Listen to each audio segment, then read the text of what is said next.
નમસ્કાર, સીધો સંવાદ સાથે હું છું જય શર્મા। આજે વાત કરીશું જે બીજે મેડિકલ કોલેજમાં જે ઘટના બની છે તેને લઈને। પણ માત્ર બીજે મેડિકલ કોલેજની નહીં, પણ આ પ્રકારની ઘટનાઓ અવારનવાર બનતી હોય છે।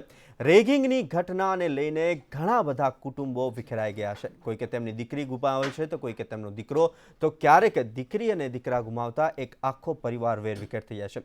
અને તેની અસર માત્ર ને માત્ર તે વિદ્યાર્થી કે તેના ઉપર જે કરવામાં આવેલી ઘટના કે જે રેગિંગ રૂપે કરવામાં આવી છે તેને લઈને નહીં, પણ આખા પરિવારને એ પલટ કરતી હોય છે। તો આજે એ જ મુદ્દે વાત કરીશું સીધો સંવાદમાં। કેમ કરવામાં આવે છે રેગિંગ? શું રેગિંગ પાછળ આવે છે મજા, કે રેગિંગ એક જ છે આ લોકોની વિકૃતિ?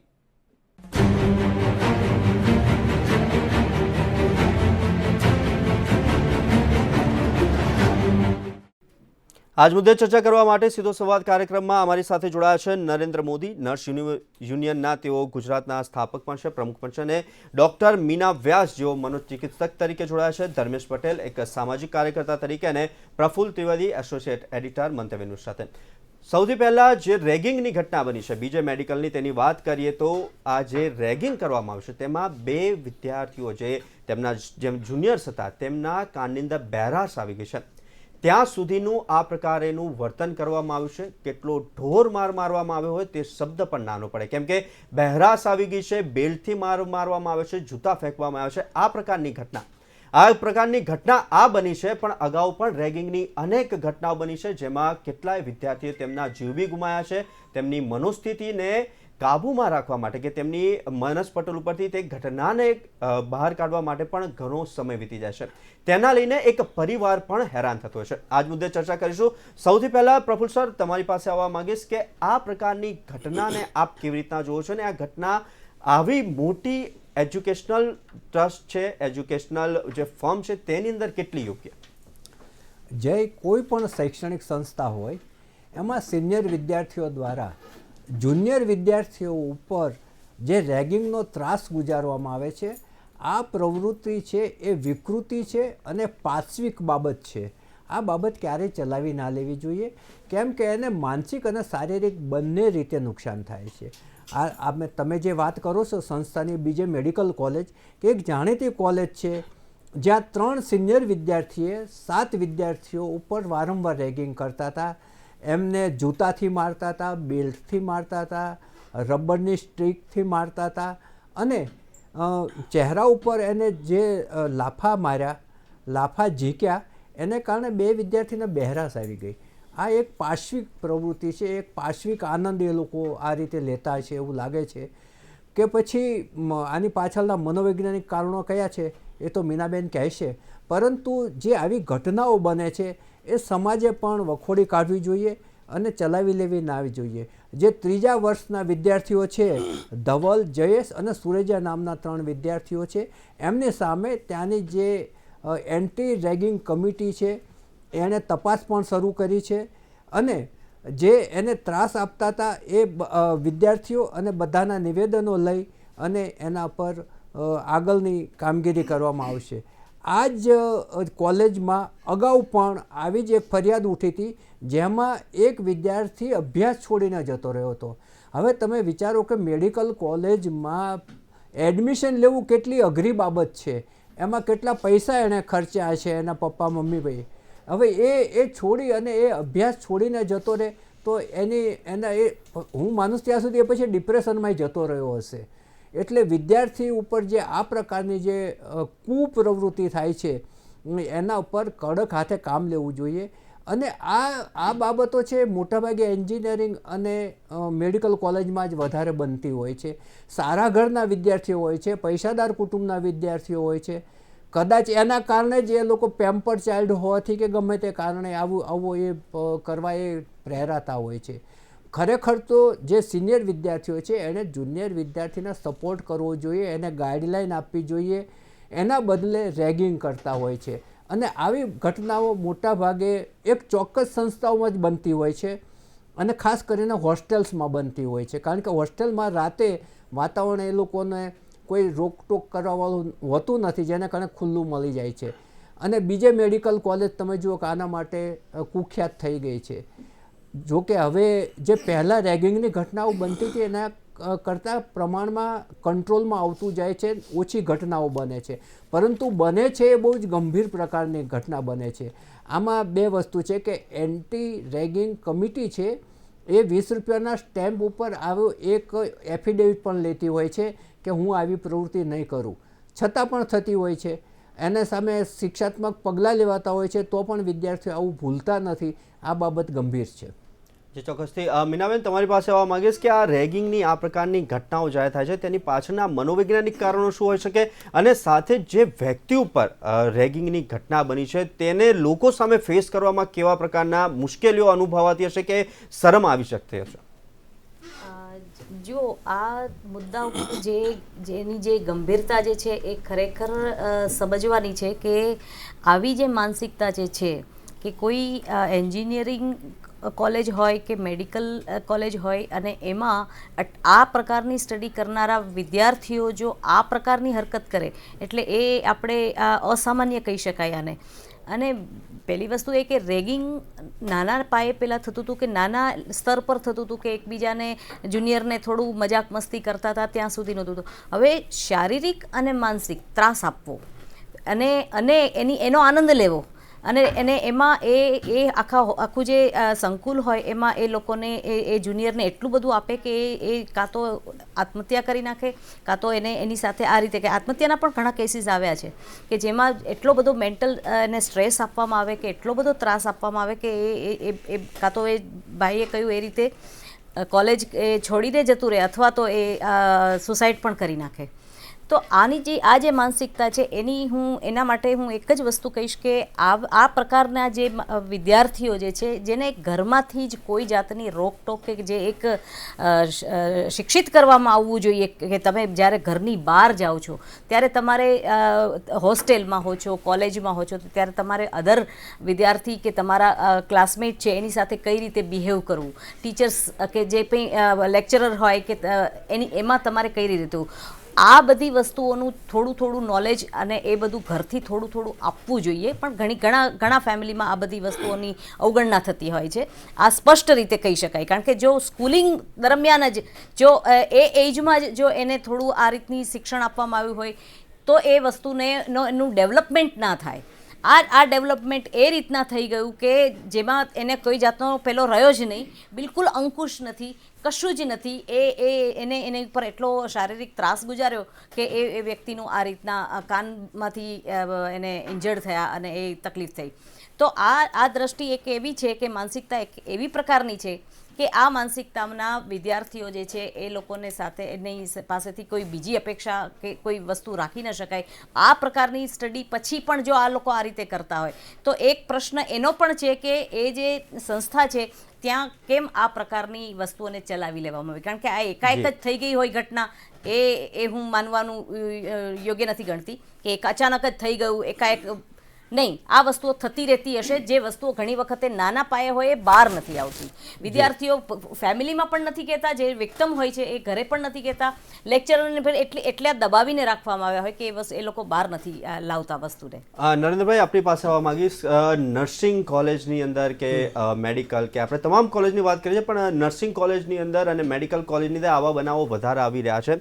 તો જે આ ઘટનાઓ બની રહી છે તેને લઈને આપનું શું કહેવું છે? કેમ આ પ્રકારની આટલા ઉચ્ચ લેવલના એજ્યુકેશન જ્યારે મેડિકલ અને એન્જિનિયરિંગના ધારે આપણે જોવા જઈએ તો સૌથી વધારે હાઈ એજ્યુકેશન છે તેની અંદર આ પ્રકારની ઘટનાઓ બની રહી છે, તેની પાછળ આપનું શું કહેવું છે ને ત્યાં કેવા પ્રકારની ઘટનાઓ બને છે નર્સિંગ કોલેજની અંદર બી? નર્સિંગ કોલેજની અંદર રેગિંગની ઘટનાઓ બહુ રેર જોવા મળશે અથવા નહિવત અથવા નથી જ મળતી એવું કહી શકાય. કારણ કે અત્યાર સુધી કોઈ મોટી ઘટના સામે આવી નથી અથવા નાની મોટી ચહલપહલ હોઈ શકે પરંતુ કોઈ નર્સિંગમાં નથી આવતી. મેડિકલ અને એન્જિનિયરિંગની ઘટનાઓ વધારે આપણને જોવા મળે છે મીડિયા દ્વારા અથવા તો વાસ્તવિકતામાં બને પણ છે. હકીકતમાં એવું છે કે નર્સિંગમાં ઉપરથી એક શીખવા જેવું છે કે નર્સિંગ હોસ્ટેલની અંદર રાઉન્ડ ધી ક્લોક વોર્ડનની નિમણૂક કરવામાં આવે છે અને એ વોર્ડન હોય છે એ સતત એ હોસ્ટેલનું ધ્યાન રાખે છે અને હોસ્ટેલની અંદર કોઈ પણ જાતની પ્રવૃત્તિ ચાલતી હોય તો એ સતત રાઉન્ડ લે છે અને એ રાઉન્ડ દ્વારા એ વિદ્યાર્થીઓને સમજાવટ કરી શકે છે, નાનો મોટો ઇસ્યુ હોય તો સમજાવી શકે છે. જ્યારે મેડિકલ ને એન્જિનિયરિંગ હોસ્ટેલની અંદર રેક્ટરની પદ્ધતિ હોય છે પરંતુ એ એના ઉપર કંટ્રોલ નથી કરી શકતા. એટલે કે એમના પાસે એટલો ઓથોરિટી પાવર કદાચ નહીં હોય કે જે કંઈ હોય એ, જેના લીધે એ હોસ્ટેલની અંદર થોડું વધુ પડતું થઈ જાય છે. એટલે એક તો હોસ્ટેલ લેવલે પણ કંટ્રોલ જરૂરી છે. આ ઉપરાંત હવે પીજીના જે સ્ટુડન્ટ હોય એ પ્રી મેચ્યોર કે એવું ના કહી શકાય, એ પૂર્ણપણે મેચ્યોર હોય છે, પોસ્ટ ગ્રેજ્યુએટ કરે છે એ લોકો. તો એમના ઉપર સરકાર અને જે મેનેજમેન્ટ હોય એ પણ એવું જ વિચારતું હોય કે એ લોકો પાસે મેચ્યોરિટીની અપેક્ષા હોય. જે લોકો ડાયરેક્ટ પબ્લિક ડીલિંગ કરે છે, દર્દીઓ સાથે ડીલિંગ કરે છે, તો પોતાના જુનિયર અથવા સાથીદારની સાથે આવું રેગિંગ કરશે એવી કોઈ અપેક્ષા ના હોય, છતાં પણ ઘટનાઓ ઘટે છે. આ ઘટનાઓ અટકાવવા માટે સરકારે ખૂબ જ કડકાઈથી પગલાં લેવા પડશે. ફક્ત સરકારના કાયદાઓથી આ વસ્તુ નહીં અટકે, પરંતુ સામાજિક જવાબદારી લઈને સામાજિક સંગઠનોએ આમાં પ્રવૃત્ત થવું પડશે. આપણે ડૉક્ટર મેડમે કહ્યું એ પ્રમાણે બાળકને ઘરમાંથી જ ડોમિનન્સીનો ભાવ દૂર કરવામાં આવે અને જો પ્રાથમિક સ્કૂલ અને માધ્યમિક શિક્ષણ દ્વારા દરમિયાન પણ એને જો કેળવણી આપવામાં આવે, સારા સંસ્કારો આપવામાં આવે, પોતાનાથી જુનિયરને પોતાના નાના ભાઈની જેમ પ્રેમ આપી અને શીખવવાની એક પદ્ધતિ આપવામાં આવે તો 100% રેગિંગની પ્રવૃત્તિમાં ઘટાડો થઈ શકે છે.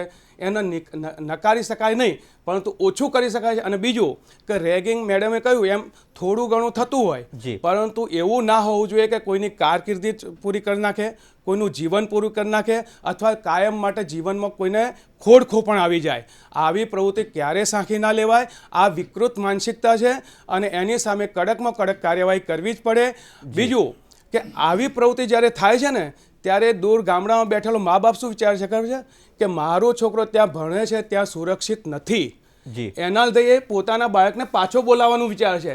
આના લીધે સારા ડૉક્ટર, સારા એન્જિનિયર જે મળે છે એની સંખ્યામાં સમાજને અને દેશને નુકસાન થઈ રહ્યું છે અને વ્યક્તિગત જે તે વ્યક્તિની કારકિર્દી ખતમ થઈ જાય છે. તો ખરેખર સમાજે, સરકારે, મેનેજમેન્ટે અને બાળપણથી એમનું ઘડતર થાય એવી કોઈ પ્રવૃત્તિ, હકારાત્મક વાતાવરણ ઊભું કરવામાં આવે અને ફર્સ્ટ યર MBBSના એડમિશનથી એમની સાથે એક અલગથી આવો કોઈ માનવતાનો ક્લાસ રાખવામાં આવે તો આ બધી ઘટનાઓ ઓછી કરી શકાય એવું મારું માનવું છે. ધર્મેશભાઈ, આપની પાસે આવવા માંગીશ તો જે પ્રકારની આ રેગિંગની ઘટના બની છે, આ પ્રથમ વખત તો નથી, પણ અવારનવાર આ પ્રકારની ઘટનાઓ બનતી હોય છે. મેડિકલ, એન્જિનિયરિંગ કોલેજ, ઘણી જગ્યાએ રેગિંગની આ ઘટનાઓ બનતી હોય છે. તો સમાજની અંદર આ ઘટનાની કેવી અસર પડે છે અને જે વ્યક્તિ સાથે આ રેગિંગ થયું હશે તે પરિવારને સમાજ વચ્ચે કેવી દુર્દશા કે પછી તેમની વચ્ચે જતા કેવો ખચકાટ અનુભવ આવે છે? જો આ જે ઘટના બની છે એ એક પ્રતિષ્ઠિત સંસ્થાન છે, એમાં બનેલી છે અને વિદ્યાર્થીઓ પણ પ્રમાણમાં મેચ્યોર હોય છે, પરંતુ છતાં પણ આટલા સમજદાર અને ડૉક્ટર એટલે તો ઉચ્ચ કક્ષાનું આપણે જેને ભણતર ગણીએ છીએ એવી શૈક્ષણિક સંસ્થાઓમાં જો આવી હીન એકદમ રેગિંગ જેવી તુચ્છ ઘટનાઓ બનતી હોય તો પછી આપણે વિચારવાનું રહ્યું કે આપણે શૈક્ષણિક સંસ્થાઓનું વાતાવરણ એ કઈ તરફ લઈ જઈ રહ્યા છીએ. હવે જુઓ કે કોલેજોની બહાર મોટા ભાગે છે ને અમુક એવા તત્વ હંમેશા બેઠેલા હોય છે કે જે વાતાવરણ બગાડે છે. આવી જે ઘટનાઓ છે એ એક શૈક્ષણિક સંસ્થા ઉપર પોતાનું ડોમિનન્સ, પોતાનું પ્રભુત્વ ઊભું કરવા માટેની ઘટનાઓ છે કે ખૂબ વધી રહી છે. ઘણી બધી એવી ઘટનાઓ છે કે જેમાં વિદ્યાર્થીઓ છે એ વિદ્યાર્થીઓ પોતાની જ સંસ્થામાં કે બીજા વિદ્યાર્થીઓ ઉપર રેગિંગ કરે અથવા તો એ જ સંસ્થાના પ્રિન્સિપાલ હોય કે હેડ ઓફ ડિપાર્ટમેન્ટ હોય એના ઉપર પણ હુમલો કરતા ખચકાતા નથી. એટલે કાયદો અને વ્યવસ્થા એ શૈક્ષણિક સંસ્થાઓમાં તો ખરેખર કાયદો વ્યવસ્થાનો પ્રશ્ન જ ના હોવો જોઈએ, કારણ કે ત્યાં તો ભણતરનું વાતાવરણ છે. આપણે કેવું વાતાવરણ બનાવવાનું છે સ્કૂલ કોલેજનું. આવી સંસ્થાઓમાં મોટાભાગે શું થતું હોય છે કે અમુક નબીરાઓ હોય છે કે જેને થોડો કોઈ પાવર હોય છે, કોઈ પદનો પાવર હોય કે એની કોઈ ઓળખાણ હોય કે કોઈ પોલિટિકલ માઇલેજ ધરાવતા લોકો હોય ને એ લોકો પોતાને સત્તાથી અને કાયદાથી પર માનતા હોય છે. અને ઘણી બધી એવી ઘટનાઓ છે કે જેમાં આ કૃત્ય કરનાર, જે રેગિંગ કરનાર ફેમિલી હોય છે એ થોડા વગદાર હોય છે.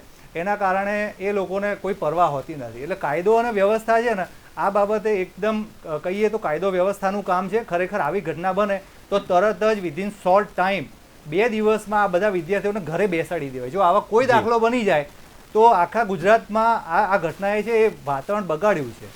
આ ઘટનાએ આખા ગુજરાતનું શૈક્ષણિક વાતાવરણ બગાડ્યું છે.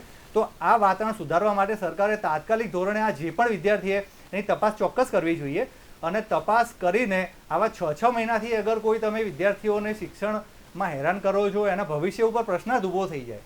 આજે જે MBBSનું ભણતર છે એ તમારા કરિયરમાં બહુ મહત્વનું છે અને એમાં 6 મહિના જેવા લાંબા ટાઈમથી અગર તમને કોઈ એક ગ્રુપ છે હેરાન કરી રહ્યું છે અને છતાં પણ જો સરકાર અને તંત્ર અને ત્યાંનું જે પણ એન્ટી રેગિંગ કમિટી છે આ બધા હજુ પણ જો આ બાબતે કશું ના કરે તો પછી આપણે કાયદો અને વ્યવસ્થા છે એ નથી જળવાતી, એ આપણે માની લેવું જોઈએ એમ. જી પ્રફુલ્લ સર, તમારી પાસે આવવા માંગીશ.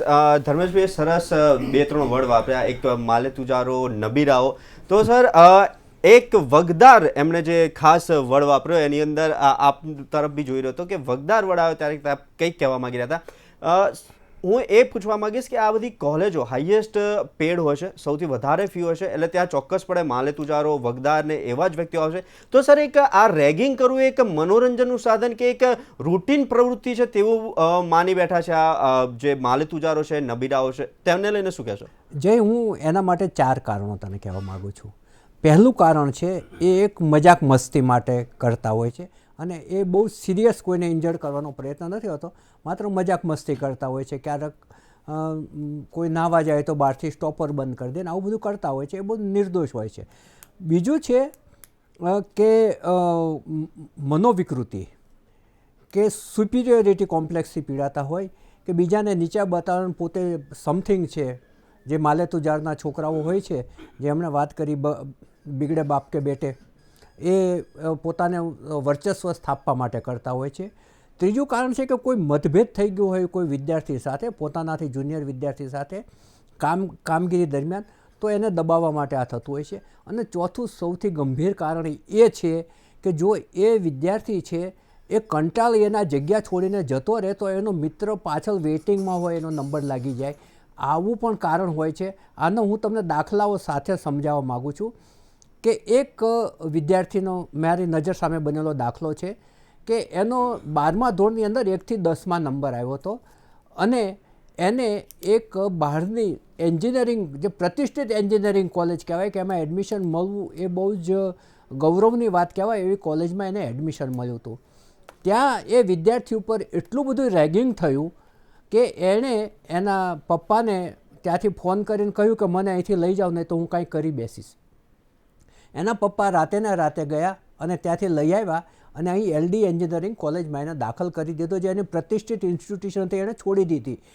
હવે એ ભાઈએ મને કહ્યું હતું કે આમ કરવાનું કારણ એ કે પાછળ બીજા વિદ્યાર્થીઓ જે ક્યુમાં હતા, વેઇટિંગમાં હતા, એનો નંબર લાગી જાય. જો ગુજરાતના આવા વિદ્યાર્થીઓ છોડીને જતા રહે ડરીને તો એ બીજા વિદ્યાર્થીઓનો ત્યાં એડમિશનમાં નંબર લાગી જાય. આ કારણ સૌથી ગંભીર છે.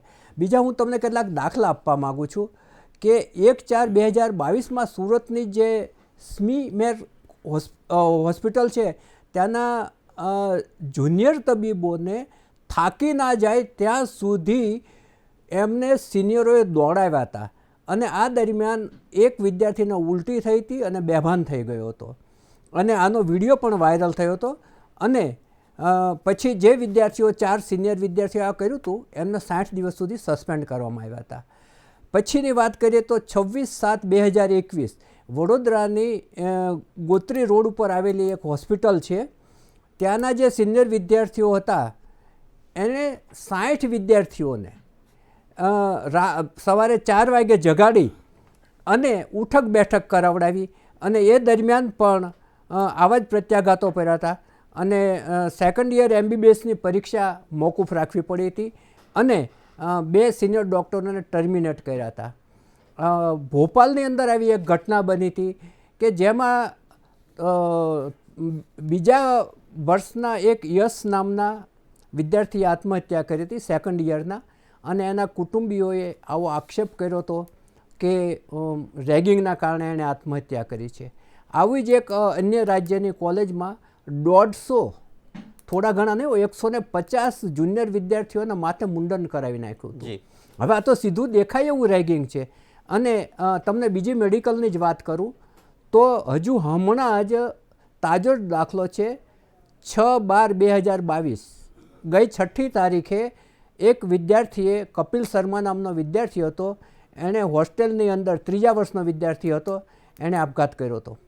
જોકે એની તપાસ ચાલુ છે, એ રેગિંગ કારણ આવ્યું નથી, પરંતુ આ એક બીજે મેડિકલમાં અસામાન્ય ઘટનાઓ બની રહી છે એટલા માટે હું યાદ કરું છું. જે ચોક્કસથી મીનાબેન તમારી પાસે આવવા માંગીશ, ટૂંકમાં જણાવશો કે જે રેગિંગની ઘટના છે કે જ્યારે કોઈ બી માણસ અંદર એડમિશન લે છે ત્યારે તે જુનિયર હોય છે કે સિનિયરે અમારું કર્યું, ત્યારબાદ તેઓ ધીરે ધીરે સમય જતાં તેઓ પણ સિનિયર થતા હોય છે, એટલે જુનિયર, એટલે કે અમારી સાથે થયું છે તો અમારી જ્યારે જુનિયર આવશે અમારી નીચે એમની જોડે કરવું જરૂરી છે. એક આવી મનોસ્થિતિ બેસી ગઈ તેવું લાગી રહ્યું છે. સાસુ વહુવાળી વાત કરો છો કે સાસુએ સહન કર્યું એટલે હા, એ પ્રકારની પેટર્ન હોઈ શકે.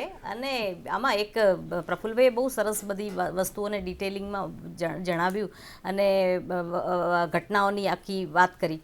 એમાં એક વસ્તુ હું વધારે એડ કરું છું કે કંઈક ક્યારેક છે ને મૂવી આપણે એક આવ્યું હતું 3 ઇડિયટ્સ, તો એમાં બી એક રેગિંગનું આખો પાર્ટ બતાવ્યો હતો. એટલે ક્યારેક આવી પિક્ચરોના કોઈ સીન હોય કે એમાં આ વસ્તુઓ હિટ થઈ ગઈ હોય અને મજાક મસ્તી તો આ લોકોના મગજમાં ચડી જાય છોકરાઓના કે આપણે આ બધું વસ્તુ તો કરવી જોઈએ, આ નહીં તો આ જે લાઈફ છે એ તો મસ્તીની લાઈફ છે, આપણે હોસ્ટેલમાં છીએ તો આ પછી આ પાછો ક્યારે સમય આવવાનો. આવું ઘણાના મોઢે આપણે સાંભળીએ છીએ કે ભાઈ અત્યારે જે મજાક મસ્તી કરી લો પછી તો આપણને મળવાનું નથી, આ બધું તો હોસ્ટેલનો ટાઈમ છે, કોલેજનો ટાઈમ છે, એ બધામાં આપણે આ બધી મસ્તી કરી લો. તો આ પણ એક માનસિકતા એવી થઈ ગઈ હોય છે કે આપણે એન્જોય કરો, બધું એન્ટરટેન કરો અને એને પોતાનો જે પાવર જે છે એ સિનિયર હોવાનો કે પોતે તો અહીંયાથી બધું આખા વાતાવરણથી પરિચિત છે, બધી આખી સિસ્ટમથી જાણેલું છે, બધું સમજેલું છે, હવે નવા આવ્યા છે એની મજાક મસ્તી કરી અને એ જો ન માને તો પછી એને શારીરિક અને માનસિક ત્રાસ આપવો.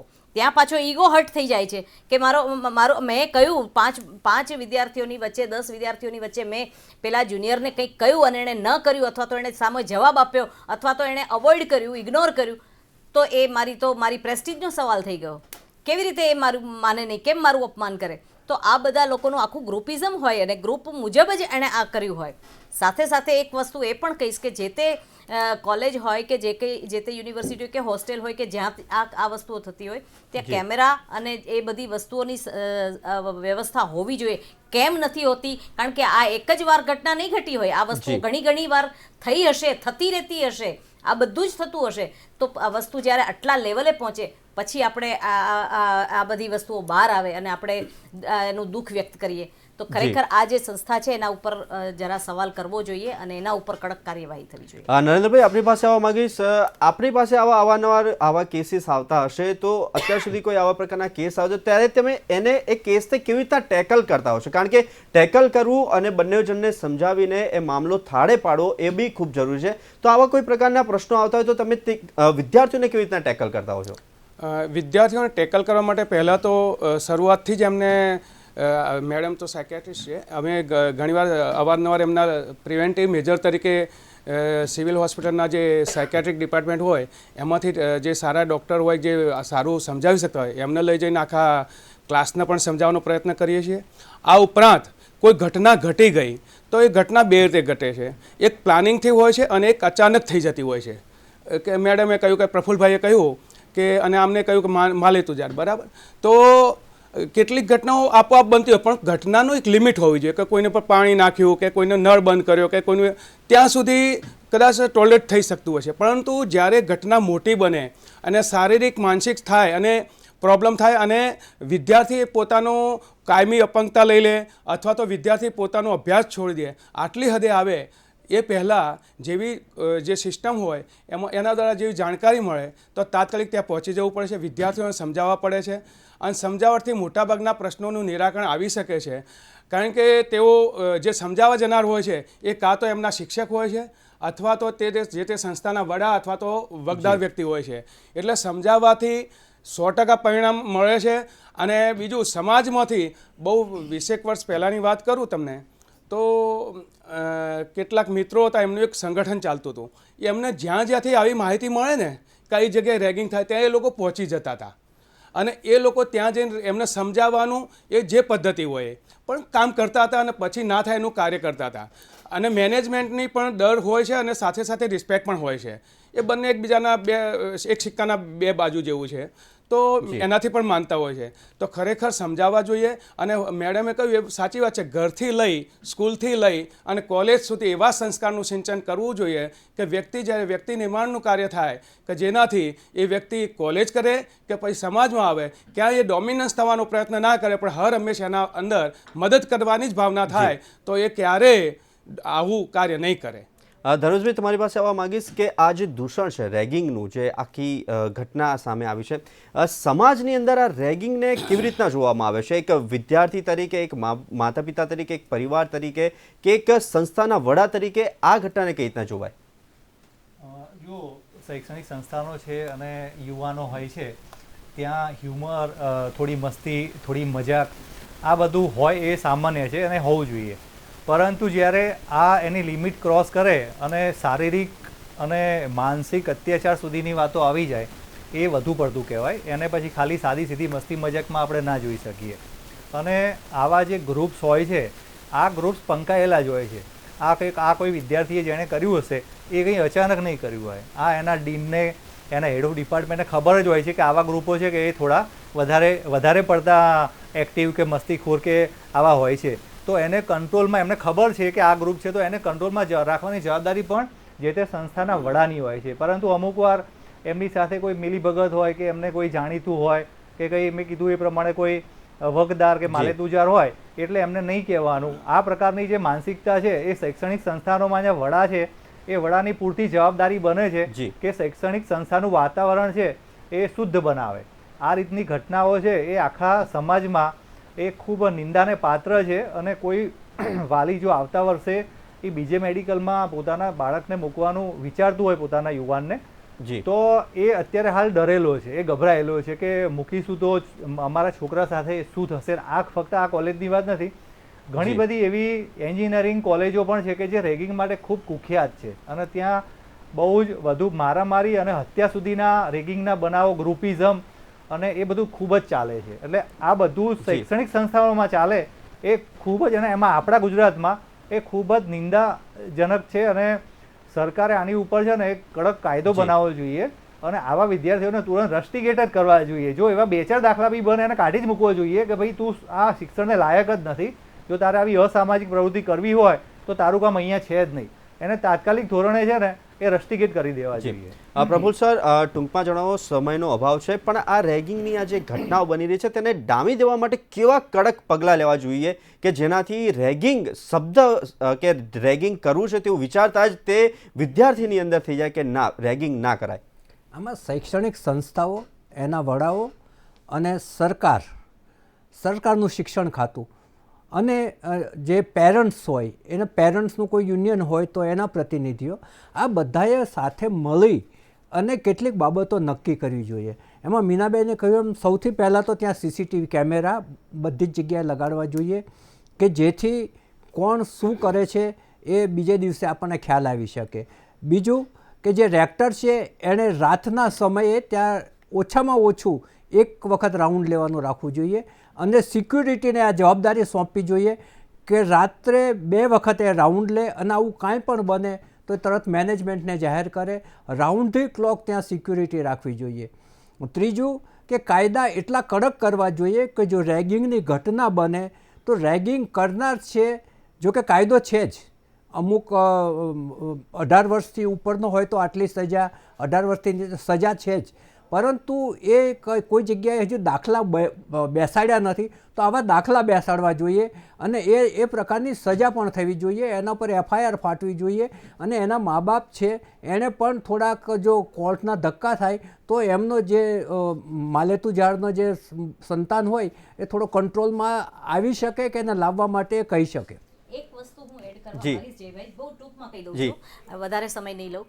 એક વસ્તુ કે કમ્પ્લેન બોક્સ રાખવું જોઈએ જેમાં કોઈ પણનું નામ ન આવે, જે તે વિદ્યાર્થીઓને ખ્યાલ આવે કે આ મારા ક્લાસમાં કે આ અહીંયા આ ટાઈપનું થાય છે તો એ પોતાનું એ સિક્રેટ કમ્પ્લેન બોક્સ હોય જેમાં નાખી દે અને એ પછી જે વહીવટ જે કરતું હોય મેનેજમેન્ટ એને જોઈને પછી એના ઉપર ધ્યાન રાખી શકે. પણ મીનાબેન, એમાં તો એવું બી થઈ શકે કે જે રેગિંગ કરનાર વ્યક્તિઓ છે એમાં બી એક રેગિંગનું પાત્ર હોય છે. નરેન્દ્રભાઈ, તમારી પાસે આવવા માંગીશ. સમયનો અભાવ છે, આજ મુદ્દાને આપણે અટકાવવો પડશે. તમામ મહાનુભાવો અમારી સાથે જોડાયા તે બદલ ખૂબ ખૂબ આભાર. કારણ કે આ જે ઘટના બની રહી છે રેગિંગની તે ખૂબ જ ખરાબ છે, જેના કારણે ઘણા પરિવારથી માંડીને ઘણા વિદ્યાર્થીઓનો જીવ જઈ રહ્યો છે. આવી જ રીતના આવતીકાલે ફરી એક નવા મુદ્દા સાથે મળીશું. ત્યાં સુધી મને આપશો રજા. નમસ્કાર.